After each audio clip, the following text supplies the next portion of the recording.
Hello everyone, this is the third video of the chapter organism and population. ये third video है और इसके पहले वाली वीडियो तक हम लोग ने बायोम्स को स्टडी कर लिया था। हमारे जो इकोसिस्टम है उसको स्टडी कर लिया था, बायोम्स को स्टडी कर लिया था। और इस वीडियो में हम लोग इकोसिस्टम के जो कंपोनेंट्स हैं एबायोटिक और बायोटिक, उसमें हम बायोटिक कंपोनेंट्स की बात करेंगे। तो जो एबायोटिक कंपोनेंट्स हैं दैट मीन्स जो नॉन लिविंग हैं या जो एबायोटिक फैक्टर है जो ऑर्गेनिजम्स को उसके इन्वायरमेंट में जो है अफेक्ट करते हैं, उन एबायोटिक फैक्टर्स के बारे में हम लोग स्टडी करेंगे। तो देखिए, जो फर्स्ट ऑफ ऑल सबसे ज़्यादा मोस्ट इम्पॉर्टेंट फैक्टर है जो ऑर्गेनिज्म है, किसी पॉपुलेशन है, ऑर्गेनिज्म के एवोल्यूशन उसको अफेक्ट करता है, वो होता है टेम्परेचर। टेम्परेचर जो है इकोलॉजिकली सबसे ज़्यादा इम्पॉर्टेंट इन्वायरमेंटल फैक्टर है।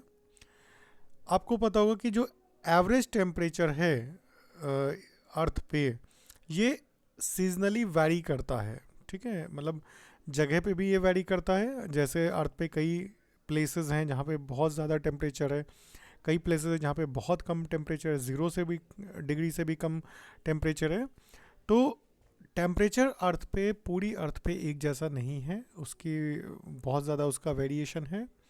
अगर हम इक्वेटर पे देखें तो इक्वेटर पे सबसे ज़्यादा हाई टेम्परेचर रहता है।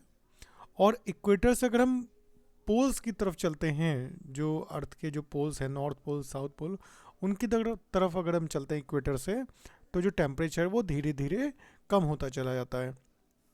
अगर हम जैसे प्लेन्स हैं, प्लेन्स में हैं और उससे हम जैसे ऐसी जगह पे हैं जहाँ पे कोई पहाड़ नहीं है, अगर नॉर्मल हैं, जैसे अगर हम बात करें अगर उत्तर प्रदेश की बात करें, मध्य प्रदेश की बात करें, या जनरली जहाँ पे जो प्लेन्स हैं तो उनकी बात करें, और यहाँ से अगर हम ऊपर की तरफ चलते हैं, उत्तर की तरफ, जैसे हम हिमाचल में चले जाएं, तो जैसे जैसे अगर हम पहाड़ के ऊपर चढ़ते हैं या पर्वत के ऊपर चढ़ते हैं, तो जो टेम्परेचर होता है वो धीरे धीरे कम होने लगता है। अब जो टेम्परेचर का वेरिएशन है वो अलग अलग है। कई बार ये टेम्परेचर जो पोलर एरियाज़ हैं इनमें माइनस डिग्री में, मतलब ज़ीरो से भी जो है नीचे चला जाता है temperature. And high altitude to more than 50 degree, और अगर हम और एल्टीट्यूड तक जाते हैं, हाई एल्टीट्यूड तक, तो 50 डिग्री से भी ज़्यादा, 50 डिग्री सेंटीग्रेड से भी ज़्यादा हो जाता है डेजर्ट्स में, गर्मी के दिनों में। अगर गर्मी के सीज़न की बात करें तो डेजर्ट में जो टेम्परेचर होता है वो बहुत ज़्यादा हो जाता है, मोर देन 50 डिग्री सेंटीग्रेड तक हो जाता है। तो दैट मीन्स टेम्परेचर का जो वेरिएशन है अर्थ पे वो बहुत ही ज़्यादा है। बहुत से ऐसी यूनिक हैबिटेट्स हैं जहाँ पे गर्म पानी के झरने हैं, जहाँ पे गर्म पानी रहता है हमेशा। डीप सी हाइड्रोथर्मल वेंट्स, मतलब समुद्र के अंदर कई ऐसी जगह हैं जहाँ से बहुत गर्म जो है पानी निकलता है। वहाँ का नॉर्मल जो एवरेज टेम्परेचर है वो भी 100 डिग्री सेंटीग्रेड से ज़्यादा है, वहाँ पे भी लाइफ है। It is general knowledge that, देखो, एक हम लोग जनरली अगर ये जानते हैं कि जो मैंगो ट्रीज़ होते हैं वो टेम्परेट कंट्री, मतलब जो ठंडे जो देश हैं जैसे कनाडा है, जर्मनी है, यूके है, वहाँ पे ये ग्रो नहीं करते हैं मैंगो के ट्रीज़। जैसे स्नो लेपर्ड है, ये केरला के जंगलों में नहीं पाया जाएगा। जैसे ट्यूना फिश है, ये ओशंस में ट्रॉपिकल लेटीट्यूड के बाद नहीं पाई जाएगी। तो है कि एग्जैक्टली चाहे अब वो अर्थ पे अगर हम वाटर की बात करें, चाहे वो सरफेस की बात करें, लैंड की बात करें, या हम एटमॉस्फेयर या एयर की बात करें, जो ऑर्गेनिजम्स हैं वो जैसा जैसा टेम्परेचर का वेरिएशन होता है, ऑर्गेनिजम्स के जो वैरायटी है वो भी जो है, स्पीशीज़ हैं वो भी बदलती रहती हैं। ठीक है, देखिए, हमें पता है कि जो टेम्परेचर को जो इफ़ेक्ट है, जो टेम्परेचर की इंपॉर्टेंस है वो लिविंग ऑर्गेनिजम्स के लिए बहुत ज़्यादा है। टेम्परेचर जो है वो डायरेक्ट अफेक्ट करता है, क्योंकि ये ऑर्गेनिजम्स के जो बॉडी है उसमें जो सेल्स हैं, उनमें जो एंजाइम्स की एक्टिविटी है उसको ये अफेक्ट करता है। तो अल्टीमेटली ये मेटाबॉलिक एक्टिविटी और जो दूसरी फिजियोलॉजिकल प्रोसेस है ऑर्गेनिज्म की, उसको ये अफेक्ट करता है। कुछ ऑर्गेनिजम्स ऐसे हैं जो वाइड रेंज ऑफ टेम्परेचर, मतलब टेम्परेचर कम से ज़्यादा तक एक लंबा रेंज जो होता है उसमें भी को भी वो टॉलरेट कर सकते हैं, रह सकते हैं। ऐसे ऑर्गेनिजम्स को हम यूरी थर्मल बोलते हैं। जैसे कैट है, ये मैमल है, डॉग है, टाइगर, ये सब मैमल्स हैं जो आपका वाइड रेंज ऑफ टेम्परेचर को भी वेरी कर सकते हैं। अगर ये टेम्परेचर 10 डिग्री सेंटीग्रेड है तो भी ये बियर कर सकते हैं, अगर ये 30, 35, 40 डिग्री सेंटीग्रेड तक हो जाता है तो भी ये बियर कर सकते हैं। अगर हम प्लांट्स में देखें तो जैसे रोजेज़ हैं, डेजीज़ हैं, कुछ वेजिटेबल्स प्लांट्स हैं, कुछ फ्रूट्स प्लांट हैं, तो ये वाइड रेंज ऑफ टेम्परेचर को जो है टॉलरेट कर सकते हैं। एक्चुअली टॉलरेट इन सेंस हम ऐसा कह सकते हैं कि जैसे कोई प्लांट है या कोई एनिमल है, अगर वो वैरायटी ऑफ टेम्परेचर तक वो टॉलरेट कर सकते हैं तो उनका जो स्पीशीज़ का डिस्ट्रीब्यूशन है वो ज़्यादा लंबे मिलेगा। मतलब ऐसे डॉग्स हैं तो डॉग्स आपको, अगर आप हिमाचल प्रदेश चले जाएँ या माउंटेनी रीजन में चले जाएँ या ठंडे जो देश हैं वहाँ चले जाएँ, वहाँ पे भी आपको डॉग्स मिलेंगे। अगर लोअर उसमें आ जाते हैं, गर्म जो देश हैं वहाँ पहुँच जाते हैं जहाँ बहुत ज़्यादा गर्मी रहती है, तो वहाँ पे भी आपको डॉग्स मिलेंगे, क्योंकि ये ऐसे एनिमल हैं जो वाइड रेंज ऑफ टेम्परेचर को टॉलरेट कर सकते हैं, इसीलिए ये यूरीथर्मल में आते हैं। जबकि इसका अपोजिट देखिए, बहुत सारे ऑर्गेनिजम्स ऐसे हैं जो एक नैरो रेंज ऑफ टेम्परेचर में ही रह सकते हैं। मतलब अगर वो ठंडी जगहों पे रहते हैं तो वो ठंडी जगहों पे ही रह सकते हैं, अगर वो गर्म जगहों पे रहने वाले हैं तो वो गर्म जगहों पे ही रह सकते हैं। तो ऐसे ऑर्गेनिजम्स जो हैं वो स्टीनोथर्मल कहलाते हैं। जैसे पेंगुइन, आपने पेंगुइन देखा होगा कि पेंगुइन्स जो हैं वो अंटार्कटिका में पाए जाते हैं, ठंडे प्रदेश में। पोलर बियर्स हैं, ठीक है, जैसे पाइथन है, जैसे क्रोकोडाइल है। मतलब इनका एग्जैक्टली एक रेंज है जहाँ पे ये पाए जाते हैं, तो इनका स्पीशीज़ का डिस्ट्रीब्यूशन भी बहुत ही लिमिटेड है। जैसे कीवी न्यूजीलैंड में ही होता है, जैसे कंगारू ऑस्ट्रेलिया में है। मतलब एग्जैक्टली जो टेम्परेचर है या इनका, जैसे कोआला है, जैसे पांडा है, तो ये जो कोआला बियर है या पांडा है, तो ये जो हैं इनका एक पर्टिकुलर एक स्पेसिफिक टेम्परेचर रेंज है जहाँ पे ये पाए जाते हैं। अगर इनको बहुत ही ज़्यादा वेरी टेम्परेचर में या इनके रेंज ऑफ टेम्परेचर से ज़्यादा अगर इनको डिफरेंट एरिया में ले जाते हैं तो ये वहाँ पे सरवाइव नहीं कर सकते हैं। जैसे पेंगुइन है, अगर हम उसको यहाँ भारत में ले आएँ और यहाँ पे उनको जो गर्म जितने भी एरिया हैं, गर्म जो प्रदेश हैं, अगर वहाँ पे रहेंगे तो ये सरवाइव नहीं कर पाएंगे। तो ऐसे एनिमल्स जो बहुत ज़्यादा रेंज जो है टेम्परेचर का उसको बियर नहीं कर पाते हैं, वो आपके स्टीनोथर्मल एनिमल्स हैं। प्लांट्स में जैसे बोगनवेलिया है, ऑर्किड है, फ्रेंजीपनी है, कुछ फ्रूट्स के प्लांट है, क्रोटन है।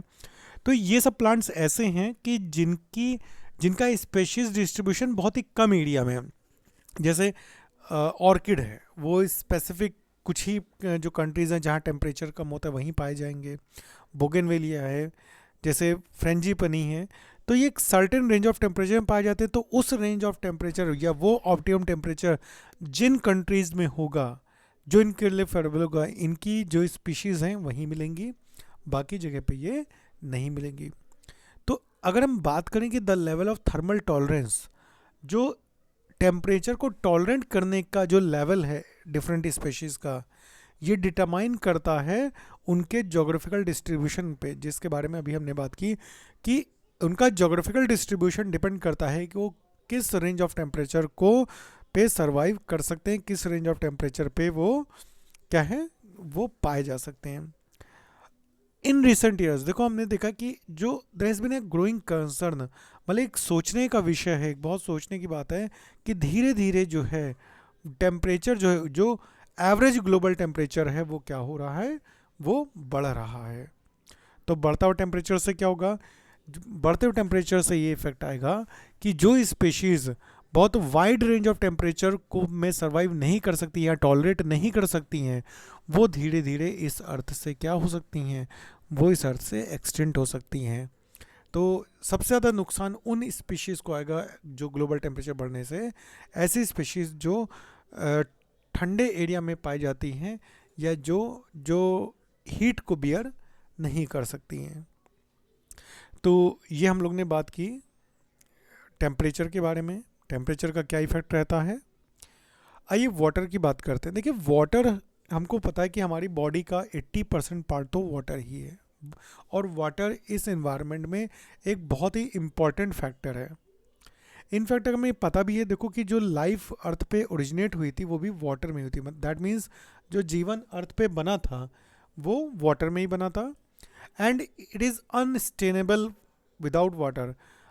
अनसस्टेनेबल दैट मीन्स ये पॉसिबल ही नहीं कि बिना पानी के लाइफ जो है वो कंटिन्यू कर पाए।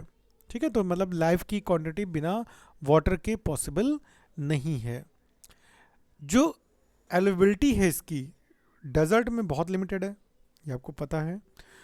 सिर्फ स्पेशल एडेप्टेशन जिन ऑर्गेनिजम्स ने किया है वही वहाँ पे रह सकते हैं, जैसे कैक्टस प्लांट है, जैसे कैमल है, जैसे कंगारू रैट है, ठीक है, जैसे स्कॉर्पियन है। मतलब ऐसे एनिमल्स जो बहुत कम वाटर पे भी सरवाइव कर सकते हैं, ऐसे ही प्लांट जो हैं वो पाए जाते हैं। ठीक है, और the productivity and distribution of plants is also heavily dependent on water. मतलब दैट मीन्स जैसे अभी हमने बात की प्लांट्स की जो प्रोडक्टिविटी है, दैट मीन प्लांट का जो प्रोडक्टिव जो इसकी यील्ड है और जो प्लांट्स का डिस्ट्रीब्यूशन है, ये भी बहुत ज़्यादा डिपेंड करता है वाटर पे। दैट मीन्स आपको पता होगा कि डेजर्ट में वेजिटेशन बहुत कम होता है, और ऐसे फॉरेस्ट जहाँ पे पानी बहुत ज़्यादा है, जो रेन फॉरेस्ट है, वहाँ पे वेजिटेशन बहुत ज़्यादा है। दैट मीन्स वाटर का डायरेक्ट रोल होता है इस किसी भी स्पीशीज़ के डिस्ट्रीब्यूशन में। अब डेजर्ट एरिया है, वहाँ पे एनिमल्स भी नहीं मिलेंगे आपको, जहाँ पे पानी की कमी रहेगी वहाँ पे एनिमल्स का डिस्ट्रीब्यूशन भी बहुत ही लिमिटेड रहेगा। लेकिन जहाँ वाटर है सफिशेंट क्वांटिटी में, वहाँ पे एनिमल्स का, प्लांट्स का, सबका डिस्ट्रीब्यूशन भी ज़्यादा रहेगा। आप ये सोचते होंगे कि जो ऑर्गेनिजम्स हैं जो ओशन में रहते हैं या लेक्स में रहते हैं या रिवर्स में जो रहते हैं उनको पानी से रिलेटेड कोई प्रॉब्लम नहीं होती होगी, बट ऐसा नहीं है। जो एक्वेटिक ऑर्गेनिजम्स हैं, जो जलीय जीव हैं, उनको वाटर की क्वालिटी से बहुत इफेक्ट पड़ता है। मतलब वाटर का क्या केमिकल कंपोजिशन है, क्या पीएच है, वो उनके लिए बहुत ज़्यादा इंपॉर्टेंट है। दैट मीन्स पानी में तो वो रहते हैं, पानी तो उनके आसपास है, पानी में ही उनको रहना है, बट जो वाटर की क्वालिटी है वो उनके लिए बहुत इंपॉर्टेंट है। अगर जो साल्ट कंसनट्रेशन है, जो साल्ट कंसनट्रेशन मतलब सैलिनिटी इन पर 1000, अगर ये 5 से भी कम है इनलैंड वाटर में होती है, 30 से 35 होती है सी में, और 100 से ज़्यादा होती है हाइपर सलाइन लगून्स में। मतलब ऐसा वाटर एरिया जहाँ पे 100 से ज़्यादा है उनको हाइपर सलाइन एरिया बोलते हैं। अब आपको पता है कि जैसे जो मरीन वाटर है जहाँ पे इसके जो सॉल्ट का कंसंट्रेशन जो है वो 30-35 रेंज में रहता है या उससे थोड़ा सा ज़्यादा रहता है, तो वहाँ पे मरीन ऑर्गेनिजम्स होते हैं। अगर वो उनको फ्रेश वाटर में डाल दिया जाएगा या उनको फ्रेश वाटर में रहने को दिया जाएगा तो वो सर्वाइव नहीं कर पाएंगे। या अगर फ्रेश वाटर एनिमल्स हैं या फिशेस हैं उनको मरीन वाटर में छोड़ दिया जाएगा तो वो वहाँ पे सर्वाइव नहीं कर पाएंगे।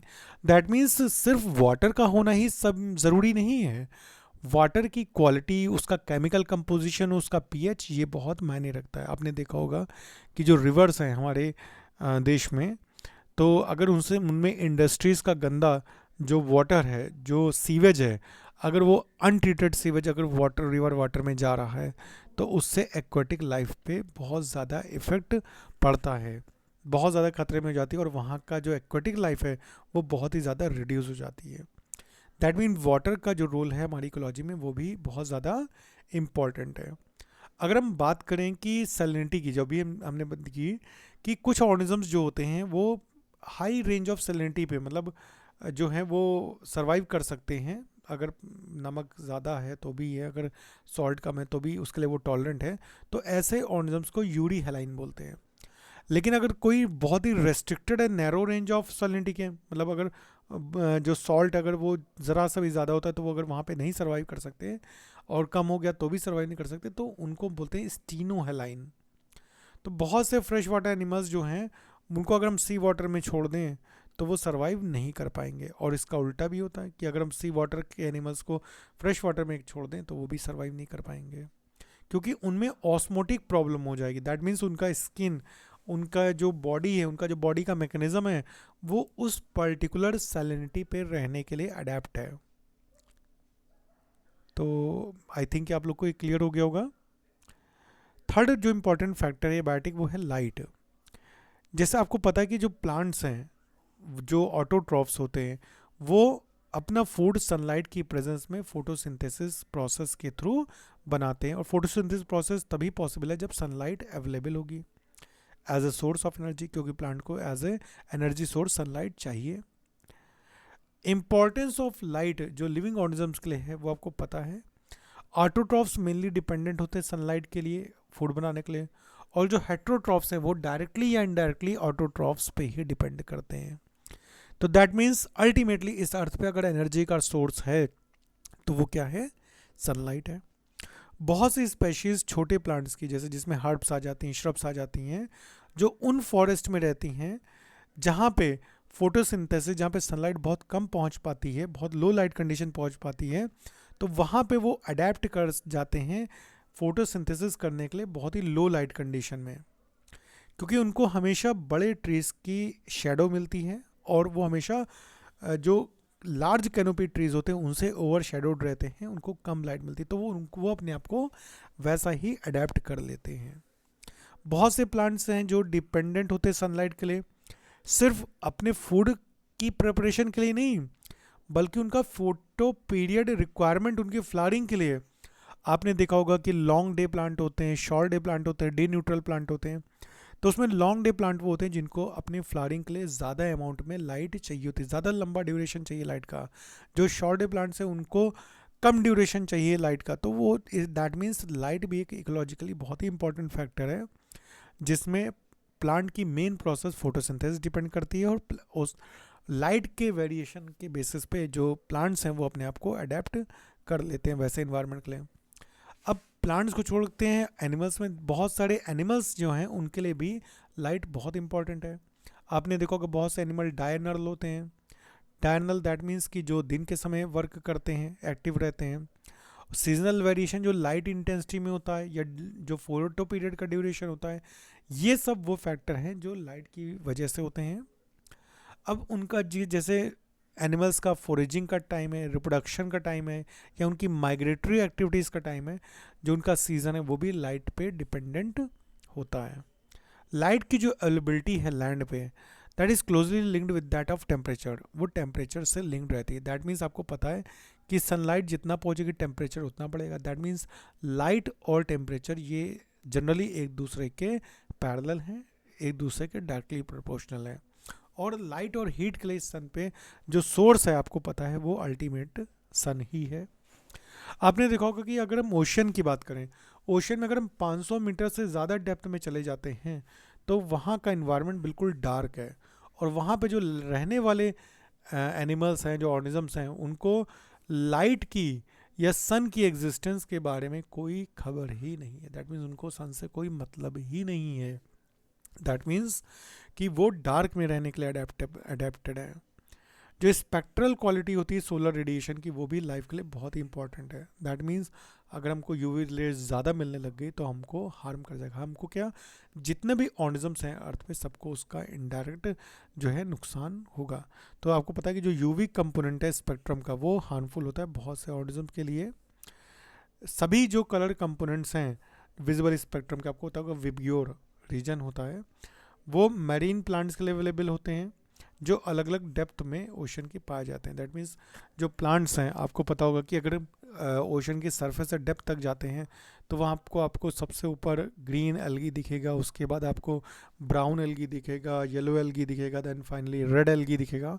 तो दैट मीन्स उन पे इस तरह के फोटोसिंथेटिक पिगमेंट्स होते हैं कि वो लो रेंज ऑफ जो लाइट है उससे भी वो अपना फूड सिंथेसिस कर सकते हैं। तो ये था लाइट। और जो चौथा सबसे मोस्ट इम्पॉर्टेंट फैक्टर है वो है सॉइल। अगर हम सॉइल का नेचर और प्रॉपर्टीज़ देखें तो ये अलग अलग प्लेसेस पे वेरी करता है बहुत ज़्यादा। ये डिपेंडेंट होता है क्लाइमेट पे, वेदरिंग प्रोसेस पे, कि सॉइल ट्रांसपोर्टेड है या सेडिमेंट्री है। आपको पता है कि जैसे ट्रांसपोर्टेड दैट मीन्स अगर वो नदी जो वाटर है उससे बह करके आई है, या वो वहीं पे ही सेडिमेंटेड है। सॉइल का डेवलपमेंट कैसा है उसी के बेसिस पे सॉइल का टाइप डिसाइड होता है। अगर आप सॉइल को देखो तो सॉइल का कंपोजिशन कैसा है, उसका ग्रेन साइज में कैसा है, उसमें सैंड पार्टिकल्स ज़्यादा है, लार्ज साइज पार्टिकल्स ज़्यादा है, फाइन साइज पार्टिकल्स ज़्यादा है। तो इस पर सॉइल जो होती है वो क्लेई होती है, सैंडी होती है, अलग अलग डिफरेंट टाइप की होती है, और उनका एग्रीगेशन जो पार्टिकल्स का है ये डिटरमाइन करता है कि सॉइल की परकोलेशन कैपेसिटी और वाटर होल्डिंग कैपेसिटी क्या होगी। मतलब दैट मीन्स सॉइल जो है वो वाटर को कितना परकोलेट होने देगा, दैट मीन्स अपने अंदर जाने देगा। जैसे अगर सॉइल पोरस है तो जो वाटर है वो सॉइल में गहराई तक चला जाएगा। अगर सॉइल क्लेई ज़्यादा है तो उसकी वाटर होल्डिंग कैपेसिटी ज़्यादा होगी। अगर हम सॉइल प्रोफाइल की देखें तो सॉइल प्रोफाइल में सॉइल के ऊपर सबसे ऊपर होता है ओ होरिजन, देन फिर ए होरिजन, बी होरिजन, देन सी होरिजन। सी होरिजन में बेसिकली बड़े बड़े स्टोन पार्टिकल्स आ जाते हैं। ए होरिजन जो टॉप लेयर सॉइल होता है, इसी में फर्टाइल लेयर भी होती है। बी होरिजन उसके नीचे का होता है जिसमें कोर्स पार्टिकल्स होते हैं। ये जो कैरेक्टरिस्टिक फीचर हैं इनके साथ सॉइल का पीएच क्या है, सॉइल का मिनरल कंपोजिशन क्या है, सॉइल की टोपोग्राफी कैसी है, उसकी प्रोफाइल कैसी है, ये डिटरमाइन करता है कि वहाँ पे वेजिटेशन कैसा होगा। दैट मीन्स सॉइल अगर फर्टाइल है उसका पीएच कैसा है, वो फेवरेबल है कि नहीं है वहाँ की ग्रोथ के लिए। तो जहाँ की सॉइल का सब कुछ प्लांट के अकॉर्डिंग जो है फेवरेबल रहेगा वहाँ पे वेजिटेशन बहुत ही अच्छा होगा। और जहाँ पे सॉइल का प्रोफाइल प्लांट की वेजिटेशन के अकॉर्डिंग बिल्कुल भी फेवरेबल नहीं है तो वहाँ की सॉइल जो होगी वो बंजर होगी, वहाँ पे जो है वो बैरन होगी, दैट मीन्स वहाँ पे वेजिटेशन नहीं होगा। This in turn dictate the type of animal, और उसी पे डिपेंड भी करता है कि अब वेजिटेशन ज़्यादा होगा तो वहाँ पे वैरायटी ऑफ एनिमल्स भी ज़्यादा होंगे, वेजिटेशन कम होगा तो वहाँ पे वैरायटी ऑफ एनिमल्स भी कम होंगे। दैट मीन्स सॉइल जो है वो भी एक इकोलॉजिकली बहुत ही इंपॉर्टेंट फैक्टर है। अगर हम एक्वाटिक एनवायरनमेंट की बात करें तो आपको पता है कि जो बेंथिक एनिमल्स हैं, जो बेंथिक और पेलाजिक एनिमल्स हैं जो फ्लोइंग वाटर में और जो स्टैग्नेंट वाटर में रहते हैं, उनकी भी वैरायटी डिसाइड होती है सॉइल के इस पे।